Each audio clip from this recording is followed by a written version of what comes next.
fireproof balloon? One. Okay, we are conducting a chemistry backyard experiment, which is based on thermodynamics, and it's called a fireproof balloon. We will investigate the specific heat capacity of two different mediums, which is water and air. This experiment that we are about to conduct was actually inspired from an old science book back in the Victorian era, which is 1800, very old library.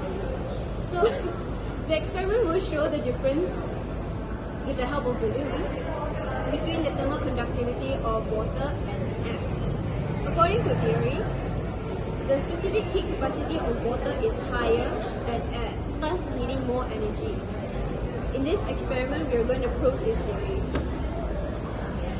3. Hi, I'm going to talk about the material and apparatus which is required to do the experiment. We are going to use two balloons. So one is for the air and one is to be filled with water, and then marker pen to label the balloon, and lighter to lighten up the candle, water basin to prevent this water splashing, and a cup of water to fill the balloon. Now we are going to conduct the experiment step by step.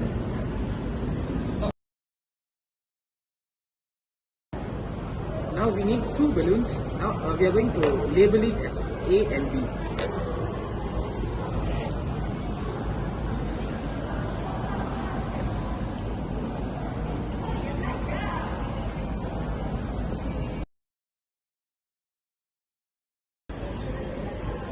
Step 2, we are going to inflate balloon A by blowing it.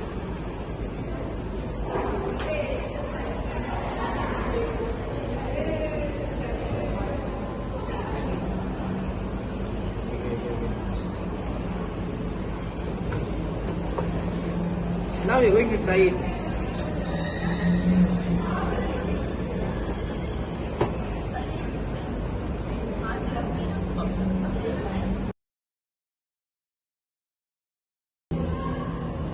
Step 3, we are going to fill up balloon B before we inflate it.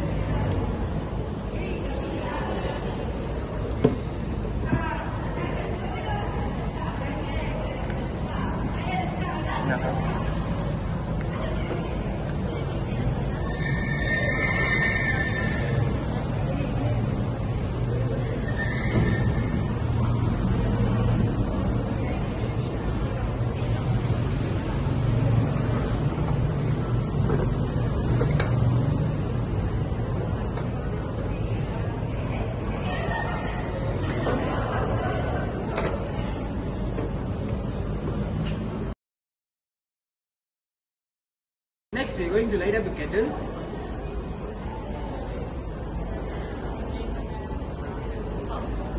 And place balloon A close to the flame. And now we are going to observe it.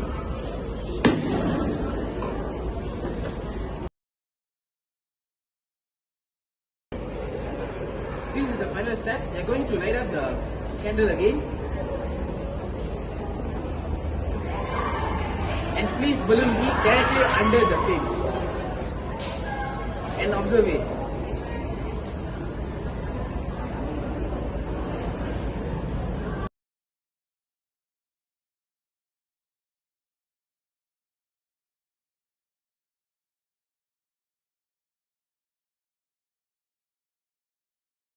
Meanwhile, the balloon B that is filled with water didn't burst. As you observe here, there's a black mark. This shows that the balloon has been burned, but it didn't burst. Why did balloon B didn't pop? It is because it has a presence of water. First, let's talk about the black shoot is formed right below of the balloon. It is carbon deposited when flame is burned oxygen and produces carbon dioxide, which is presence of carbon, and it is deposited right below of the bottom, and we can see as a black shoot. Another is water is a high heat capacity compared to air, so it absorbs a lot of energy compared to air. It will, when the water is heated up, when the flame is contact, the water will radiate and release hot air, and it will rise up. and the cold air in the balloon will rises down, and this will create a circle where it will become a pile and it will be continuously repeating and preventing balloon from popping. That's all. Hi, now we are going to discuss about the thermodynamic. Thermodynamic is the main branch of the chemistry that is existing in our real life at the daily basis, and it is existing in our daily working to the natural and the unnatural processing on all the way. That already we have the experiment about the balloon and the switching of the balloon, how it does with the candle light. But now I am going to tell you about the processing of the thermodynamic, about the endothermic processes and the exothermic processes. Exothermic reactions occur at the daily basis, like the people are gathered in a crowd in a one room and they are crowded and they all are going to sweating. And the sweating is the reason they are releasing and producing the heat due to the endothermic reaction. All the endothermic reaction producing the heat, and they are getting the cooling, the exfoliation from the outside the air of the air.